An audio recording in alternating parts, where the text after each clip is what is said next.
Welcome to the Poetry Book Society Insta Book Club. My name is Anthony Anaxagoru. I'm going to be talking to Luke Kennard and Alice Hiller this evening. We'll run for about an hour. Hello, Holly Pester. Good to see you, man. Good to see some familiar folks in here as well. We're going to run for about an hour. I've got some questions for both of their books. I'm really interested to hear what they have to say. Here they are. For those of you who don't know what the books look like, this is Alice's book published on Pavilion. It was a Poetry Book Society recommendation. No, special summer commendation. There you go. And Luke's was PBS recommendation here. It's a big old book, but it's great. It's got some good stuff in there. I spent the last hour thinking about questions that I could ask Luke and Alice about their book. So hopefully these questions are interesting, they make sense. And even if they don't make sense, who cares? This is poetry, right? So we can see where we go. So I'm going to ask Luke to jump in first, if he's only because that's the order that I've written these questions out in. So if Luke's around, let me find him on here. Where is the good Luke? No, it's not there. So let's see if Luke gets the invite to jump in. Hi everyone, just joining, good to see you. Happy Book Club Day. Is it Book Club Day? Crazy, didn't even know that. I haven't been on Twitter for about a month now because someone hacked my account, so I have no idea. I feel like if you're not on Twitter, you're kind of like on a remote island somewhere. You don't even know what poetry is. Luke, yes, I think I invited the right Luke Kennard. Let's see if this works. Yes, there he is. Hi. Hello, Luke. How are you? Hey. Sorry, I'm just going to turn the volume up. I have my phone balanced precariously on a pile of books I haven't read. I hear that. Yeah, sometimes that's how it goes, man. You've got to just be precarious with these books. How's it going? You all right? I'm good, man. Thank you. Yeah, how are you? All right. Just this weather's a bit catatonic today, so I can't really get my head around what if I should step outside or if I shouldn't step outside. So yeah, I nearly got lightning, so I recommend not. Yeah, just stay here. Yeah, stay in here until the end. So here we are. We're going to talk about Notes on the Sonnets, published by Penned in the Margin. When did this come out again? It was April. Yeah, April. Yeah. Wow, this year's gone so quick. Yeah. Yeah. I read this in the space of a week. I've got a load of questions. I don't know if we'll get through all of them, but I've got a bag written down here. But my kind of thinking around this is that we just free flow. I'll throw some questions at you and then see how we go. You guys feel free to comment, like write stuff, jump in, chime in, contribute as and how you wish. This shouldn't be a spectator sport. We should all be involved.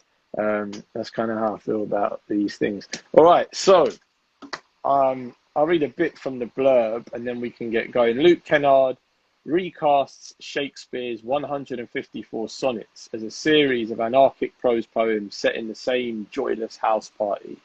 A physicist explains dark matter in the kitchen. A crying man is consoled by a Sigmund Freud action figure. An out-of-hours doctor sells phials of dark red liquid from a briefcase. Someone takes out a guitar. Why the house party, Luke? That's good. Yeah, sorry. I'm going to say that's a good question, which is just a strategy to buy time. I started writing the first one at an actual house party, where the events depicted in the poem did not happen, but it felt like they might. Right.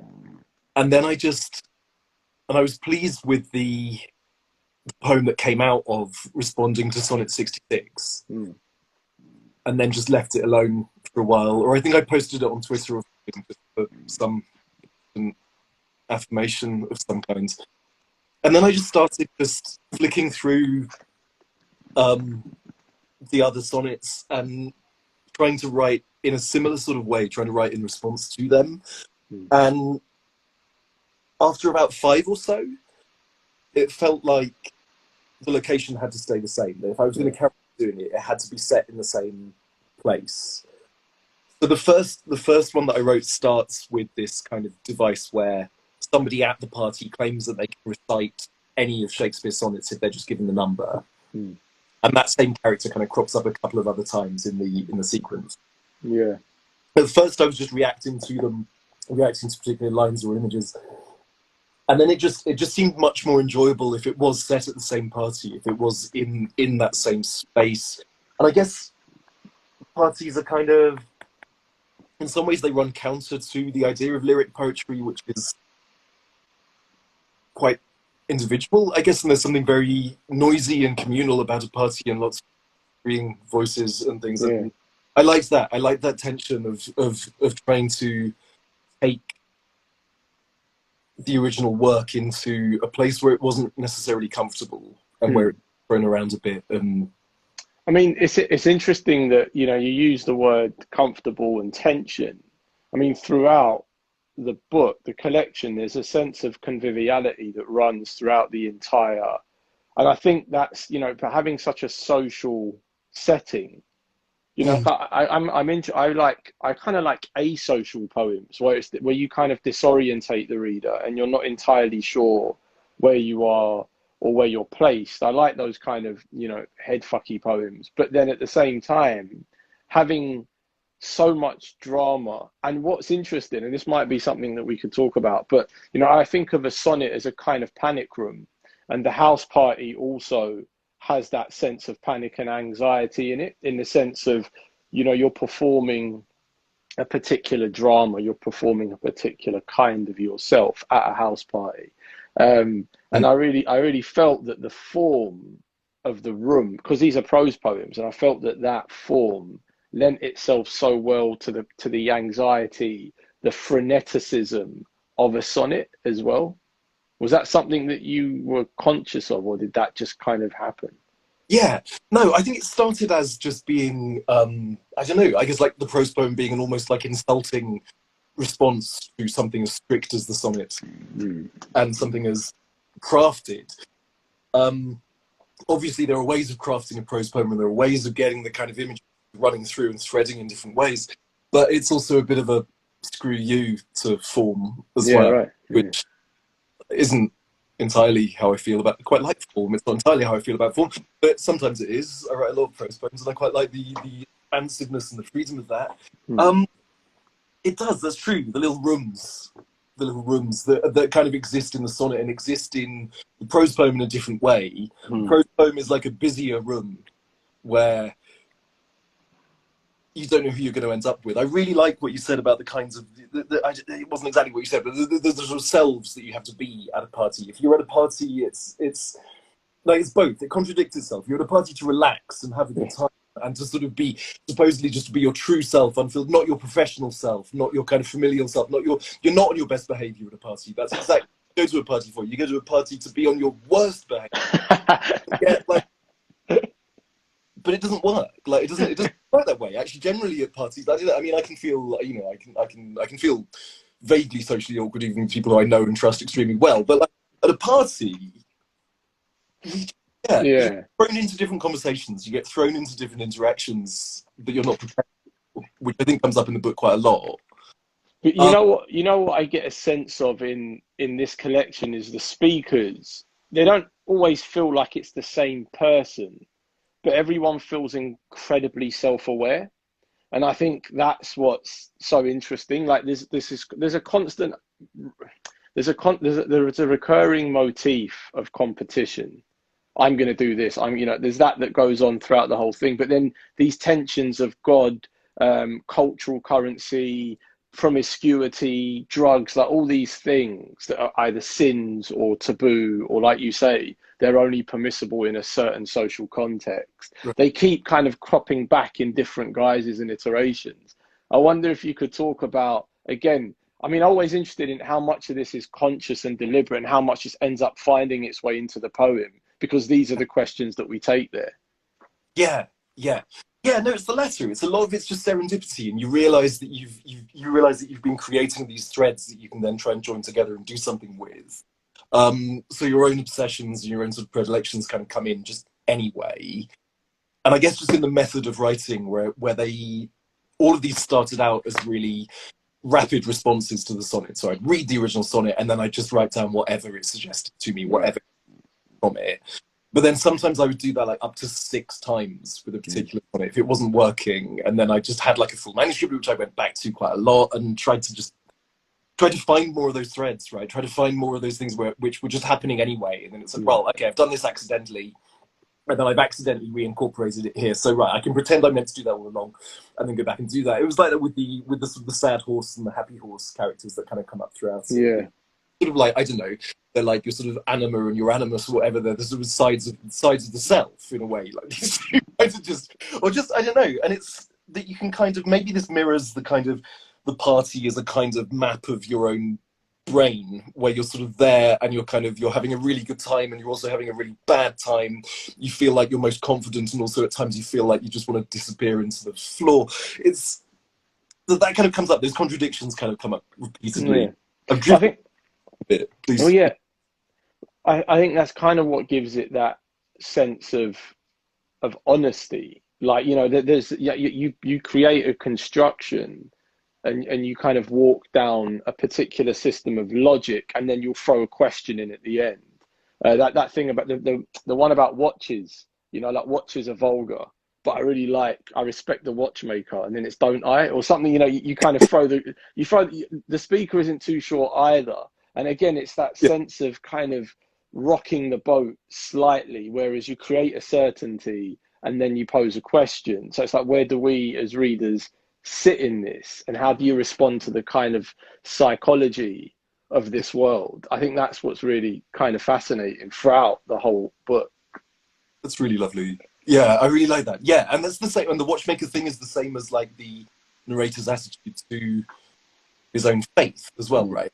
Like that. That's like a little microcosm of how he feels about God. It's like it's like he's kind of obsessed with these small details and these small little theological arguments.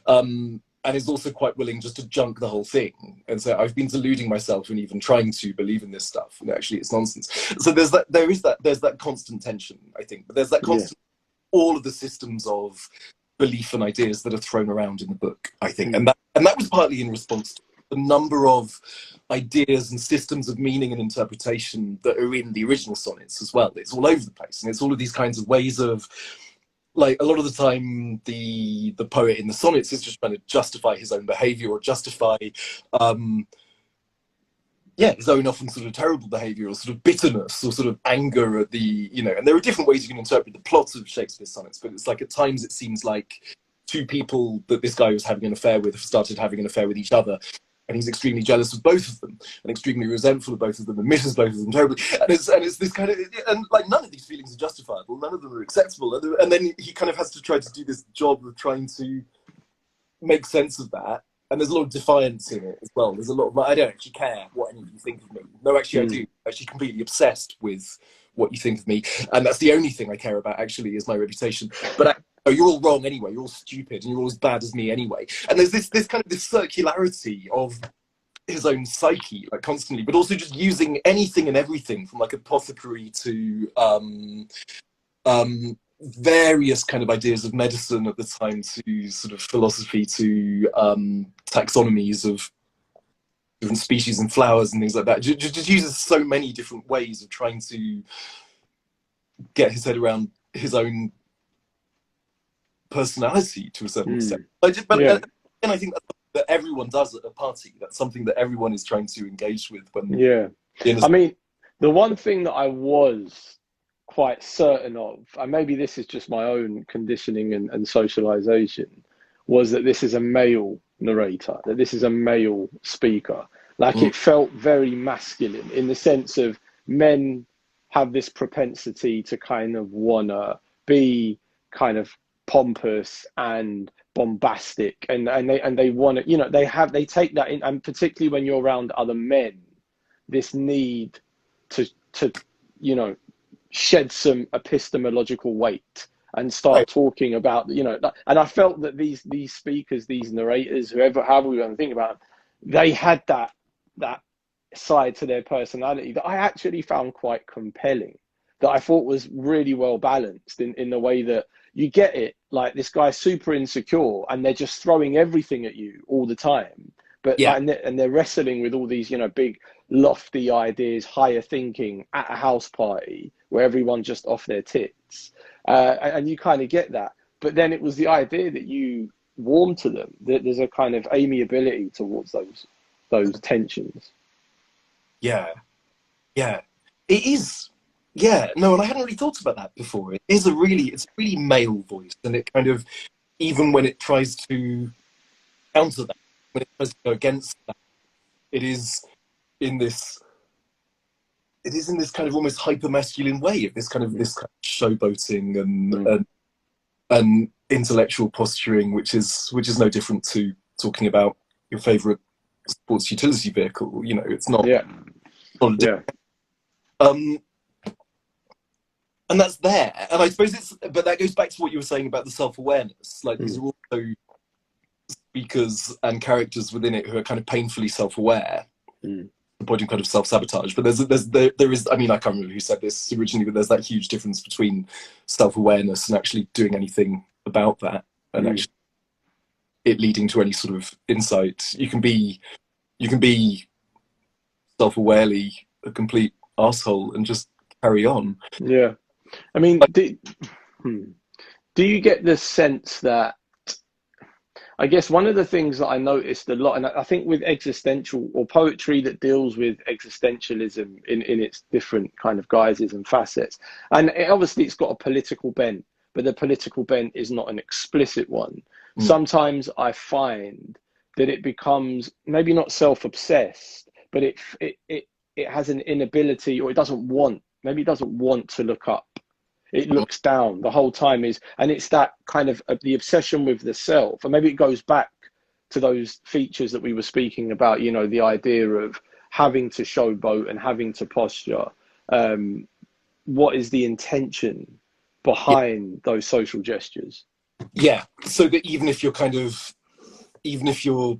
arguing for something that you believe to be true and correct, you have to do it better. But actually you have read more Marx. Understand, and in fact you should maybe be the emperor of Marxism. You inspired Marx. Marx was just, he was still tying up his shoelaces, learning to use a spoon, and you came along, and then Marx was like, yes, this is the oracle. And I think that goes with like whatever the conversation's about. It could be about music. It could be whatever. There's that sort of pressure to front that. I don't know. And I think among many other things, it tries to sort of pick that apart a little bit. I guess. Tries to, I don't know. The other thing that I had on here was I haven't actually looked at any of these questions, so I don't know what we're doing here. But this is great. This is even better than my questions. That's why I kind of like having questions, because I know I'm going to ask something completely different from what I actually have written down. How did you go about selecting the lines? That's something that I had written down here.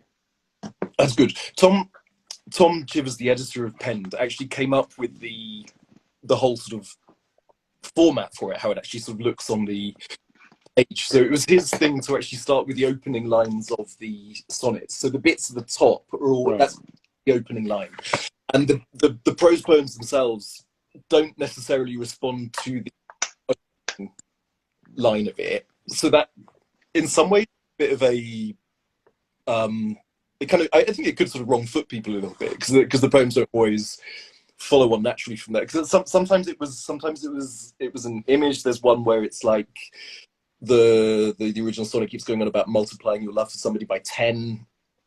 So the prose poem kind of literalizes that, like what it would be like to go out with 10 literal people who are all the same person. Yeah. So it kind of sometimes like willfully misinterprets the sonnet, or kind of just picks up on like a vibe or just something that the sonnet mentions, a location that the sonnet mentions. And then it's like, okay, I can just write about this. I have a memory about a beach. I'm going to write about the beach. And then I'll try and bring in something else from the sonnet. Then there would be a kind of layering if I went back and tried to make it kind of respond to the sonnet a little bit more. Then I just do that. So it would always start with that, just like read the sonnet and then just spill whatever's on my mind about whatever it is it picks up on, whether it's an idea within it or a particular line. Sometimes, like, I guess sometimes I read the sonnet and be like, I don't know. This sonnet does nothing for me. It's one of the minor sonnets. I don't know what I think about it. I don't know what it means. And so then that would completely like, that would screw up the kind of rapid response thing. So I'd be like, I don't know what to say about this one. I have nothing. Right. But then could you not just, I guess, take a feeling or a mood and then take something abstract rather than something definitive? Totally. Yeah. Like, sometimes there are literal references that you could sort of map onto the original sonnet if you were inside them. But sometimes it's totally just a feeling. Sometimes it is just that, like, these seems to be the unacceptable feelings that the speaker's got at the moment, and that's something. Harness. Yeah. I mean, it's an incredible feat. I think to sustain. That's what kind of impressed me the most, was just the length of the book, because it's a big book for a poetry collection. Like it's pretty meaty, and how you sustain that kind of energy and that conviction, but also honouring that the worlds never slip, they never falter. They kind of just, the lens just changes, but you're in the same space, and the questions change, but that intensity, that sense of anxiety, of trepidation is constantly running throughout. But I think it was the thing that I think the irreverence came from, I think it came from, and it could only work in something like a house party, which didn't feel like overly obvious, like a pub would just be too obvious. Like a house party there's an intimacy to it, but at the same time, it's a public space. So it kind of, it performs double duty in the way in which it can straddle both those, the public and the personal, which I think is what the book does. That for me is, it's like, that's what it's doing at maximum capacity. It has the facility to hold the private world and the public world in one hand, which I think most poetry collections are kind of trying to do that, but I think this one does it in such an ingenious way that you end up feeling completely immersed in it. I didn't mean to blow, smoke up your backside there. I was just thinking and talking at the same time. No, that was really pleasurable. No, it's that right. I don't know. I think if you set out on a project that there's a bit, I always bring this up. There's one of the poems in Pushkin's Eugene Onegin is about how sick he is of writing the sequence, and how sick he is of Eugene Onegin, and how sick he is of the whole story, and how tired he is of using the consistent rhyme scheme that he set himself. But there's some kind of, there's this like defiance that sets in, and it's just within your own head, right? Because you've set yourself this project. Nobody cares. Nobody pays any attention to it. Just stop doing it. You could just, like with any creative endeavor, no one needs it. You could just stop. But so for me to trick myself into actually seeing something through to completion, there needs to be that kind of defiance. There needs to be that kind of, okay, I am actually going to do all of these now, and it's going to take quite a while, and there are other projects that I should be getting on with, but I'm just going to do this. I'm going to become obsessed with this. I'm going to kind of willfully see this through. How long did it take to write?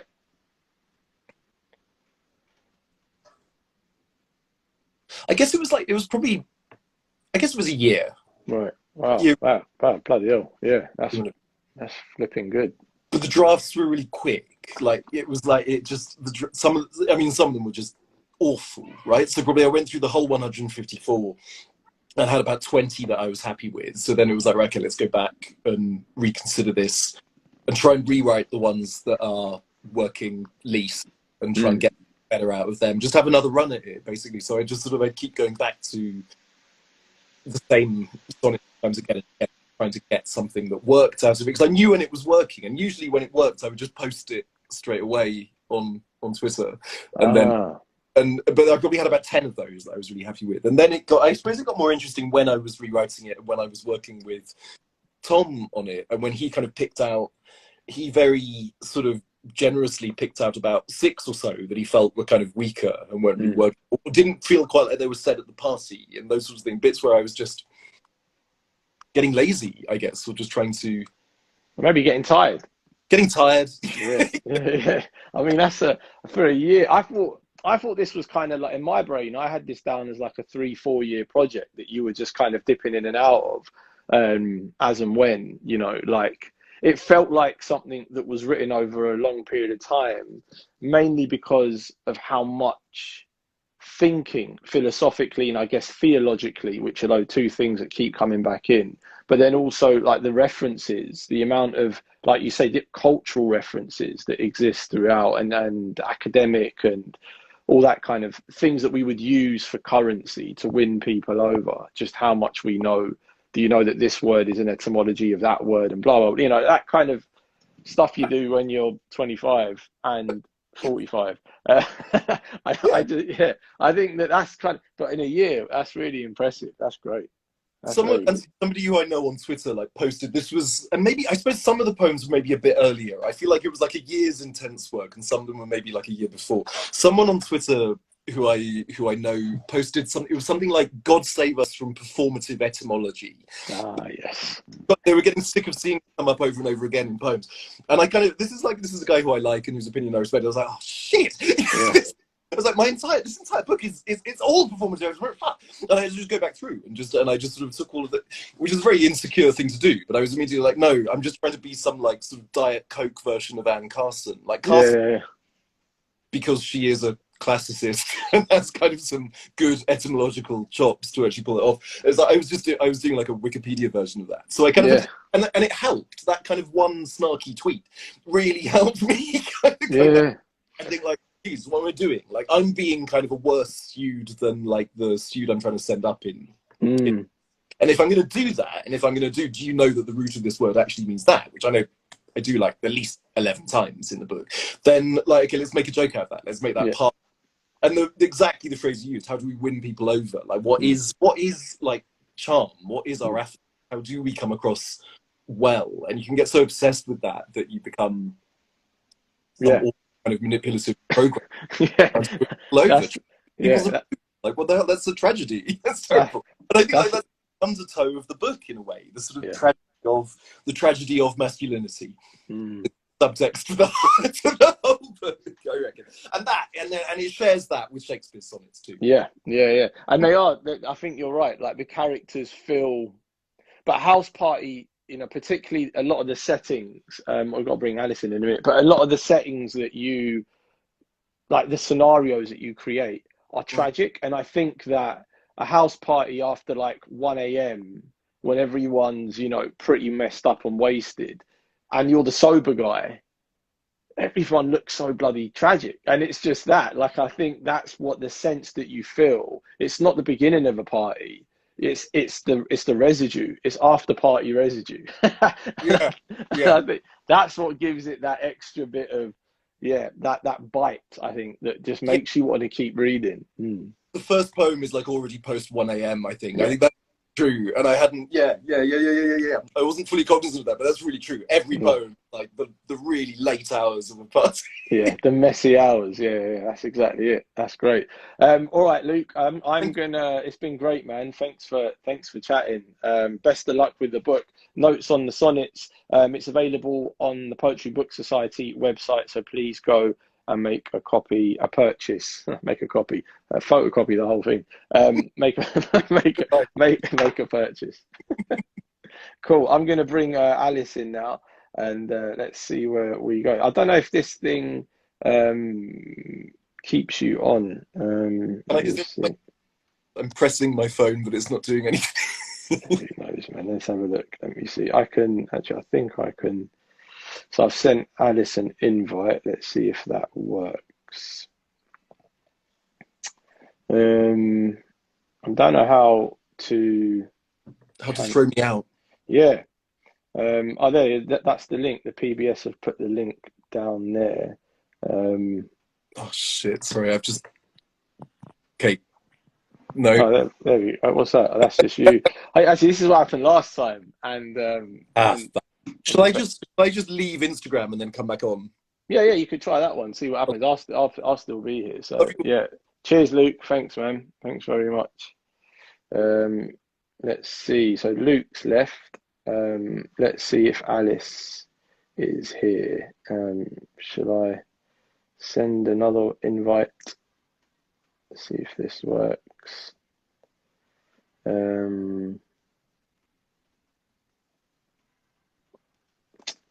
Alice, are you here? Are you in the space? That was a really good chat. I very much enjoyed that.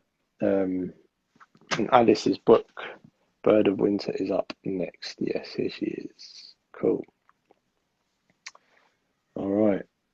Let's do the meet and greet. Hopefully there's no internet. Yes, there she is. Hello, Hi. Alice. Yeah. Hi. Lovely that was a fantastic talk. Thank you so much. That was funny. That was That really was great. really, really good. Yeah. How you been? You okay? Yeah, no, I got very wet, but I managed to get my hair dry before I appeared with you. Tess. And yeah, no, Nice, it was nice. really I've Your loved internet is a little bit Luke's book. flaky. Right. I'm just trying to think, Great, what great. can I do? Just to say, your internet's a little bit choppy. Uh, Have you got Are you connected to Wi-Fi? I'm connected to Wi-Fi, so I don't know. I'll just All right, let me cool. We'll see how we go. yeah, see if it I'll shout at my son and see if he can get it to have go better. Hold on a sec. Oh, All right. Yeah, see? it seems to be all right at the moment. Oh, All right, okay, there we go. fine. Right. Yeah, fine. Yeah. We'll see how we go. Yeah. Great. All right. So this is Alice Hiller's debut, Bird of Winter, not Birds, Bird of Winter, published on Pavilion. This is a debut. I'll just read you a little bit from the blurb. Alice Hiller's debut performs an act of witness and restitution. Working with her childhood and adolescent medical notes, Bird of Winter creates a redemptive language to speak the darkness of being sexually abused by a family member. Through the excavative histories of Pompeii and how do you say that? Herculaneum. Herculaneum. Like Hercules. Hercules, Yeah. yeah, Herculaneum. These poems additionally document the grooming that prepares a child for sexual abuse and the vulnerability which remains afterwards. This was an uncomfortable read when I got this and I read it. I thought it was incredibly brave and bold, but yeah, really, really kind of exposing, perhaps is the word. Like, it felt that some of those poems were so raw and kind of close to the bone. I wonder if you could start by just talking about your approach to writing something that is so personal and so autobiographical.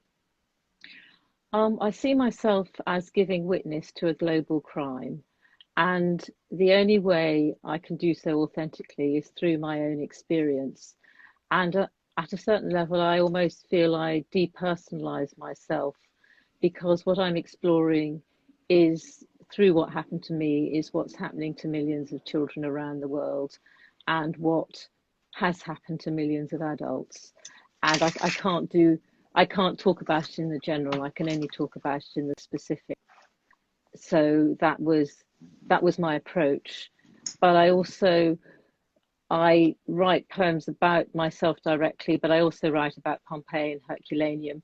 And I needed to sort of cut between the two worlds because it gives everybody some space, and there's a sort of level of play and decoding rather than always having everything straight, straight coming at you.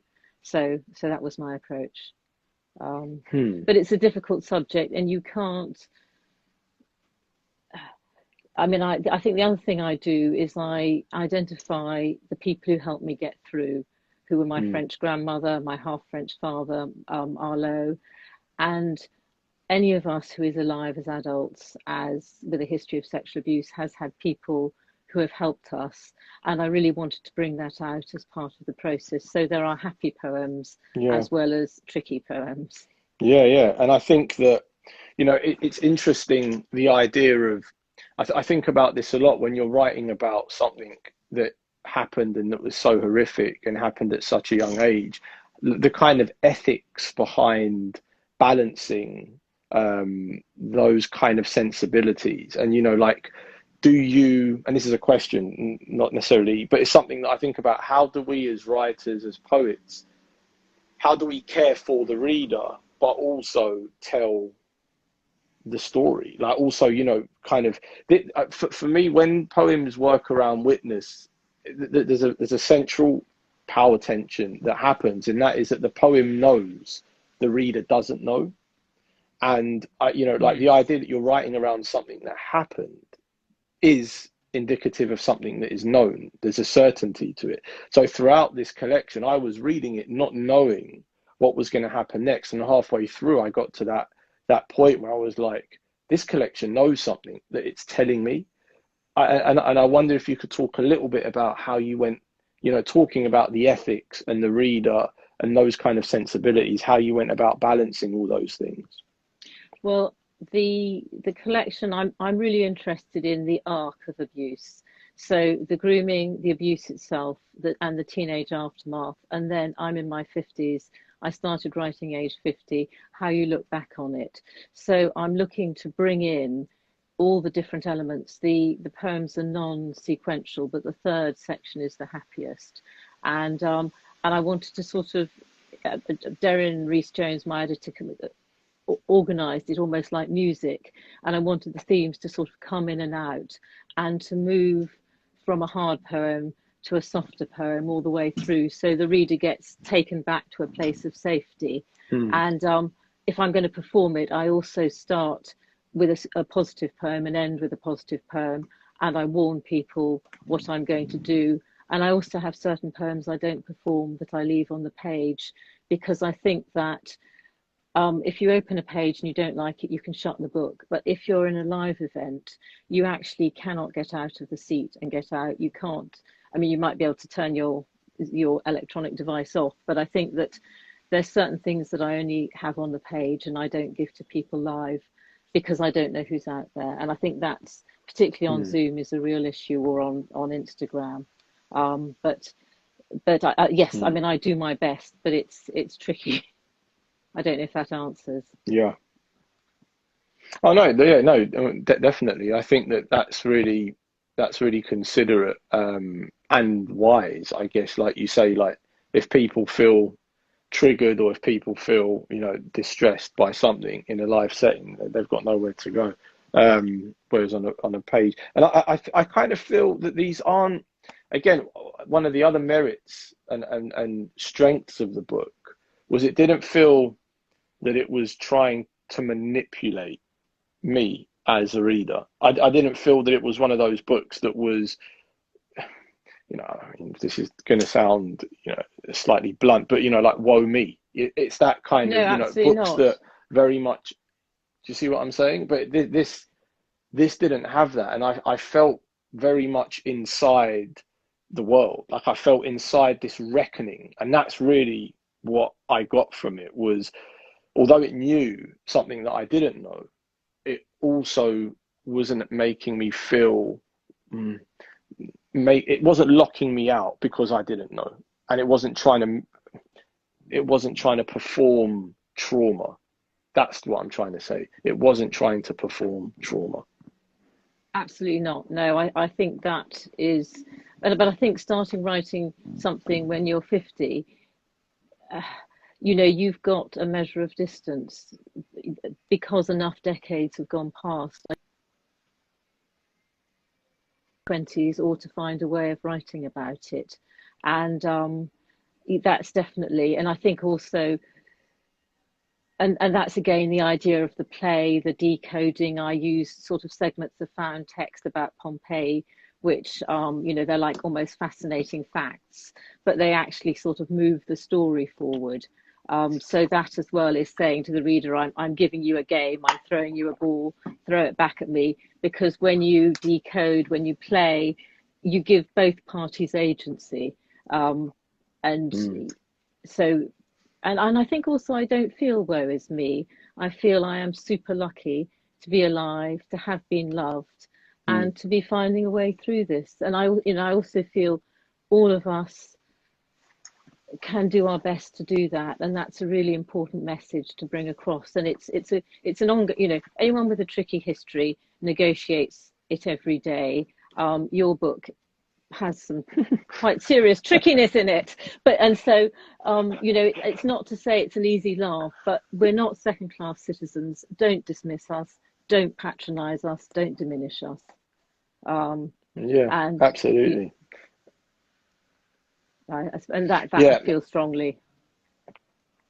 Yeah, and it really does come across. It feels so, I keep using the word balanced, but I think that for me is really what I get. I want to talk a little bit about some of the forms, because there's a lot of interesting things that you're doing around the aesthetics. There's some poems that are very kind of intense and almost claustrophobic, and there's other poems that have a lot of air and a lot of space. You know, you use a lot of small words, and you create a lot of air and room around those words. I wonder if you could talk a little bit about your approach to using form. I'm very much obsessed with, you know, the kind of the body of a word and how it looks around the white space. I wonder if you could, you know, develop some of that thinking around your approach. Yes, I mean, I always think less words is better. You know, but no, I think I like to see a page with lots of white space in my own work, because I feel visually you can look at the poem, you think it begins there, it ends there, it's only going to last that long.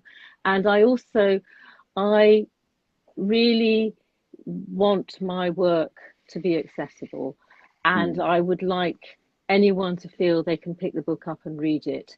And more people know more short words than long words. I happen to like short words very much. I like spoken words, and I don't want, this is a global universal subject. I don't want anyone to be shut out. And often if you read a poem, it sort of becomes clearer to you. So I think that just give space, let people know they can get in and out, and also have the smallness on the page of a child's body. Children are pretty little, especially when they're compared to adults, and they really don't have control. So when you see a little poem on the page, as a reader, you feel you have more control, but you feel that the poem, it could be quite vulnerable in a way, and you might feel protective towards it. You might feel you could reach out towards it. You don't necessarily feel it's going to jump you. You know, so, but yes, I think all of that. Yeah, there is a vulnerability, and there is something very tender about those smaller poems, those quieter poems. Although, you know, in their thinking and in their philosophy, and I guess in their intellectual intention, they're loaded. You know, these are strong cases that these poems make, but then the way they present is very like delicate. And now that you mentioned the child's body, everything, yeah, it all just clicks. Like, it makes so much sense to have it like that. But then it's contrasted with the blackout poems that are almost the antithesis, in that they are so, they feel so, you know, physical. They feel so in your face, and they're not nice to look at because they're kind of appropriate texts. And then there is that agency that you have within the poem, and when you create your own poem within something, found writing. what was the thinking behind that? Because that felt very different from some of the other moments and sections of the book. I did my first blackout poems on a workshop with Shivani Ramlashan, which was an online poetry book one, and I did a hand erasure, and that hand erasure turned out to be incredibly important for me. And what I would do is I would take a page of text and just circle words and then start to black more and more out. And what I found with them was that they're actually some of the rawest poems. I could find the words in other people's texts that I almost wouldn't let myself say, and yet I needed to say. And yeah, absolutely. And they're all hand done. But I can probably, let me just see if I've got one. I'm going to just find a short one. So this is from a classical source textbook, and it was talking about, it's a Latin translation, it's an English translation of a Latin piece about the explosion of Vesuvius. And I've blocked out everything except destruction, impact, landscape. Here is Vesuvius, green, shady vines, loved dances, hills, the home of Venus, submerged in flames, sad ash. The gods would not wish such power. And that is that's a rape poem told through a classical landscape, and just about someone being completely overwhelmed. But I mean, that's a poem that let me write about what it's like when this beautiful green landscape gets submerged in a terrible, encasing black volcanic material, which sort of suffocates it, and then the book has to excavate.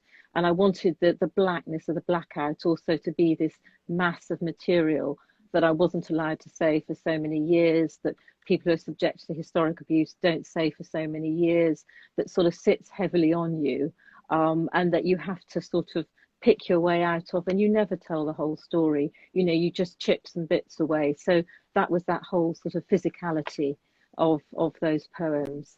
And they felt, and I did each one in a day, and I would just go over it. So they were sort of quite immersive. And I think Shivani writes about dark materials, and so I think it was, to do it with her was really powerful, to do just the first one with her. So yeah, I hope that helps.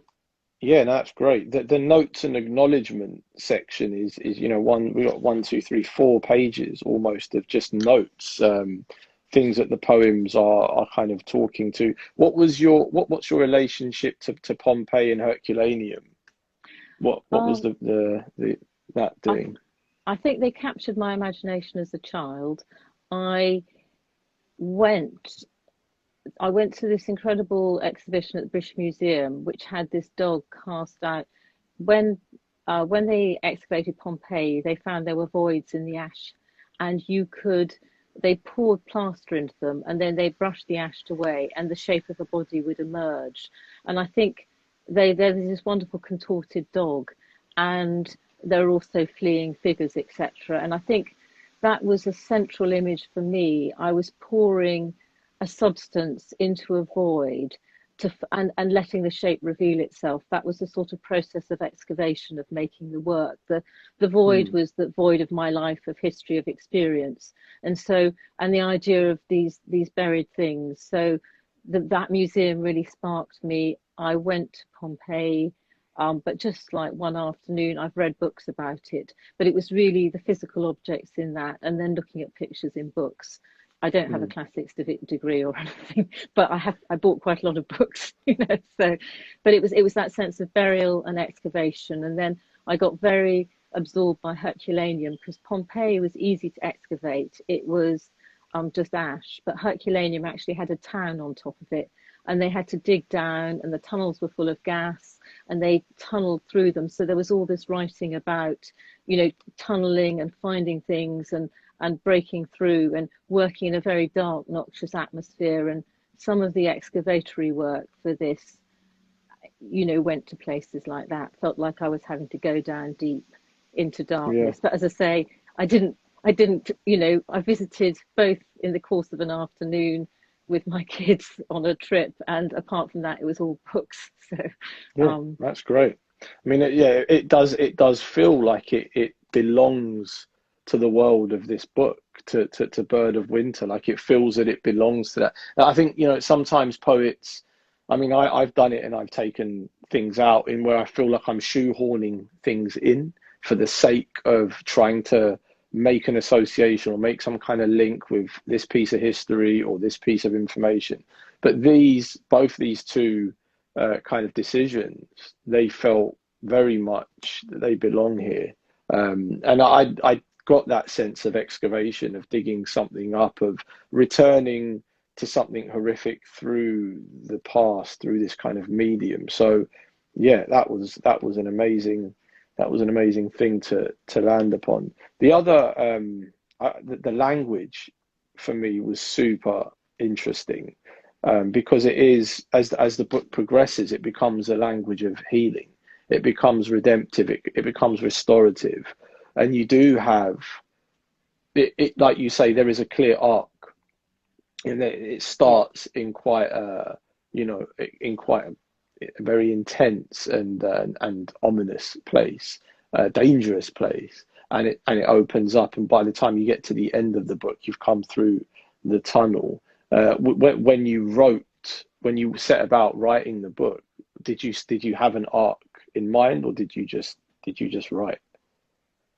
I just wrote, but I think I had a very strong political awareness that I saw the four stages: the grooming, the abuse, the teenage aftermath, and then the years beyond. And so I had in my head it was really important to give all those things, and to change awareness around that. And the grooming to me was also critical, because people think about abuse, but they don't think about how it comes to pass, and that a child is subjected to a process which makes them unable to refuse. And so there wasn't, it was political, it wasn't creative. I really felt strongly it was very important to have those four elements in.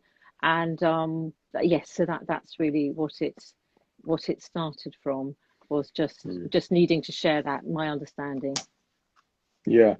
And before I'm going to ask you to read a poem in a second, if that's okay with you. But I'd the love to, yes.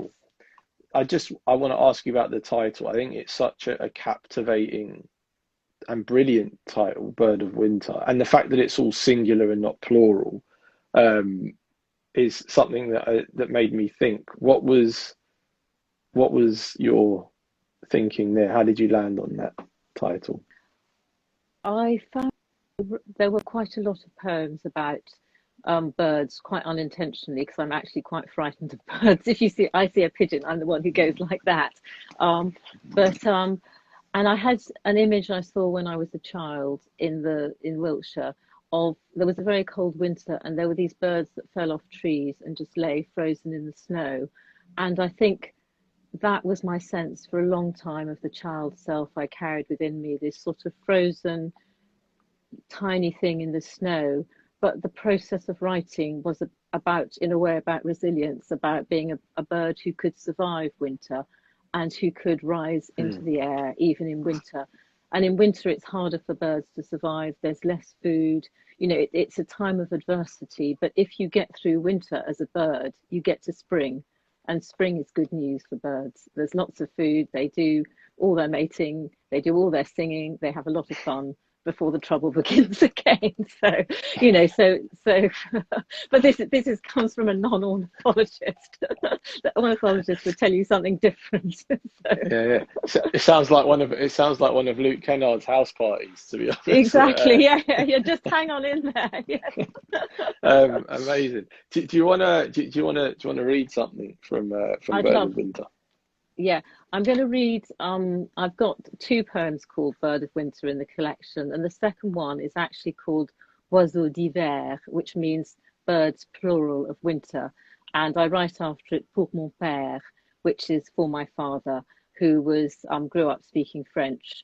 And it's really the worst of the abuse began after he died. And for many years, when I was 8, for many years I couldn't connect with his memory. because I felt so ashamed of what I'd been party to. And part of the process of writing this book was writing my way back to him, writing poems of memory. And this is a kind of a poem that follows that journey. So, and it starts by the seaside. I thought, we're in summer, let's have a seaside. So, oiseau d'hiver pour mon père. We pushed 2 nets between water and sand, bellying out pelican beaks to scoop the purple hair of the sea. I perched beside you on the cliff, watching the swan with smoke for a neck, lower our sun in its wake. You lay between hospital sheets while I taught my pillow in the whispering dark. Papa is dying like the fish we caught.